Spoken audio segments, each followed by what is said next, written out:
Sider, along with Dean Erskine. Our producer is Allison Reed.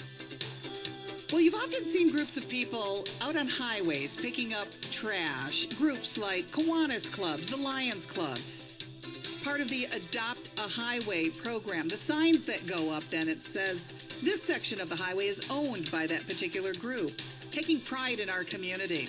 Well, on our renewable energy segment today, we're going to tell you about a novel idea to do a similar program, but it's called Adopt a Watt. And the founder and CEO is on our line as we welcome in Tom Wither to 1290 WLBY. Good morning, Tom. This is quite a unique program. How long has this been around? Oh, good morning, and thank you for giving us coverage on this morning. We're very excited about it, and basically about the last 3 years, we've actively been promoting this. What is it exactly? Well, it's a program, and thank you for the lead in there. You did an excellent job of describing it, that mimics the very successful Adopt a Highway program, only instead of giving sponsors recognition for picking up litter alongside the roads, we give them recognition, high-profile recognition for sponsoring clean energy, energy efficiency programs, and alternative fuel vehicles and infrastructure, primarily for cash-strapped public agencies. Now, this is a national program, right? That is correct. We have a national footprint. We're based here in Michigan, in Royal Oak, actually, and have projects going on in various cities. Dearborn, we just recently completed one. Royal Oak, we're in the process of doing one.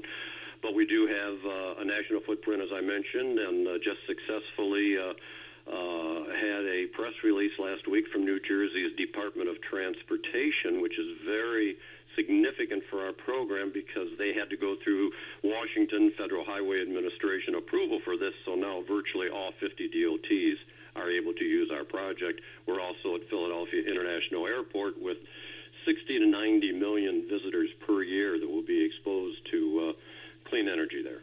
How does it work? How can people participate in this? Well, and that's what's nice about it. It's, trite to say, but win-win in that it benefits cash-strapped public agencies, but it also benefits sponsors, be they individuals, nonprofits, foundations with high-profile philanthropy, or for businesses to support and give back to the communities that they're serving. And they get an acknowledgement sign that is attached to whatever the energy saving or energy creating device that we are using, and always at inherent in our program is the need to be at high profile locations. Well, that serves two purposes. First of all, that's very attractive to brands to receive recognition for doing so, and it also helps to educate and inform the public that this technology is out there and it really works, and maybe I should be doing this at my home or business. So they are not only helping to give back to the communities, receiving high-profile recognition for doing so, but also part of a mission to help reduce our nation's dependence on fossil fuels. You're quite an innovator yourself, which leads up to this Adopt a Watt program nicely. You've been featured on CNN, Good Morning America, and had been with the Wayne State University Engineering Technology Division, and you yourself have been awarded some U.S. patents. Tell us a little bit about some of the innovations you're seeing with the Adopt a Watt program to give us an idea of how this plays out. Mm-hmm. Well, what's really unique about this is we're not really being innovative technology-wise. Everything that we're utilizing is off the shelf in existing technology today. There's so much out there that works. It's just, as Scientific American magazine pointed out in their January issue a couple of years ago, that the biggest hindrance to adopting clean energy in America is not the technology, it's not even really the money, it's the recognition and getting public support for doing that. So our mission here is not really being innovative, and we have had success with that in the past and are very blessed and fortunate to have that. But this is primarily just helping to spread the word that this stuff really works, and you should be a part of it. So that's our main mission here. All right, so give us some examples of that, where we might see signs in the Detroit area, for instance, that would proclaim what is going on when it comes to these kinds of energy savings programs.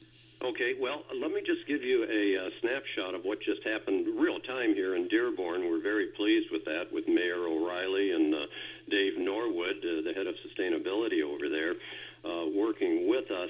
on a program that helped replace energy hogging metal halide lighting fixtures in their parking structures, which are burning 24 hours a day, so they're tremendous energy consumers. And we've replaced them with energy-efficient induction fluorescent fixtures. Now, we're able to save a tremendous amount of energy on that. And this program also that we've developed supports electric vehicles and electric vehicle infrastructure. So one of the knocks on EVs has always been, well, okay, we're not burning gasoline here, but, you know, we're utilizing electricity to recharge them. And in the Detroit area, it's about 80% coal-produced electricity.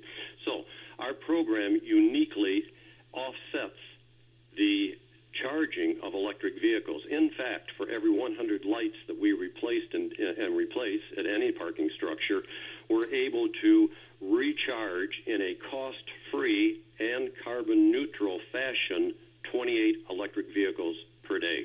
Wow. Yeah, and this is all in the 5 magic words, at no cost to taxpayers. And that seems to be very appropriate these days. No one likes to hear that more than we do on this show here, Tom. All right. Good. So that's pretty incredible. And do you see that rolling out in other areas as well, or? Well, we really do, and we're very excited about the potential for this. There's about 24,000 parking structures in America right now. And the numbers just become mind-boggling when you start retrofitting hundreds or thousands. Some of the parking structures have, Metropolitan has about 6,000 lights that can be retrofitted over in this fashion. So you can imagine the offset that would be for recharging of electric vehicles. And it saves a tremendous amount of money in operating costs. The lights themselves that go in first in our program that serves as the offset, but also it saves on electrical draw. But at the same time, they have a 100,000-hour lifespan, too, compared to about 5 to 7 or 10,000 hours max for the older technology. So we see just, in municipalities, there's 87,000 of those out there. We also have a program that supports the retrofitting of light poles. So virtually every community can benefit from this program and help reduce their energy costs and operating costs at no cost to them. Well, incredible. You know, Ann Arbor's doing a lot of innovative things out here as well, and often when we see something like a windmill type of device in the sky, you know, it causes you to look at it. There's one in front of a park here in Ann Arbor, for instance. But unless there's signage there, like what you're doing with the Adopt a Watt program, it may not resonate on people exactly what kind of savings are happening and how this is kind of transforming the way we think about energy here in America today. Well, exactly right. And again, that's part of our mission, is to help educate and inform. But it also, I would like to expand upon the recognition that the sponsors get for this. And not only do they, in Dearborn's case, and Royal Oak, we're doing the same thing with Royal Oak's parking structures right now, just locally, that you asked about. Mm-hmm. And signs go in between the adopted lights, if you will, that have been retrofitted over.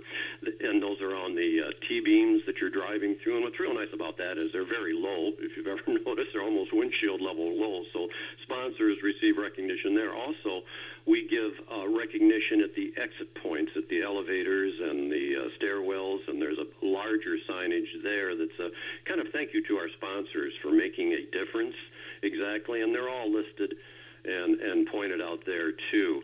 And then we have high-profile events that we're very, very pleased with the response in the community for this, bringing business and community leaders together for a kickoff ceremony, and then just in December, on the 19th, we had a wonderful throwing of the switch ceremony where Mayor O'Reilly threw the switch for the new energy-efficient lights. We had an EV charging station there from Eaton Corporation, and Ford Motor Company brought over a Ford Transit Connect, and he plugged in the first electric vehicle there, and all the sponsors were there for the media and everything else. So the sponsors are receiving a lot of recognition, utilizing their marketing dollars to give back to the communities that they're serving. That's great. Have you had any interest in Ann Arbor? And having asked that, how does a community get involved with the Adopt a Watt program, Tom?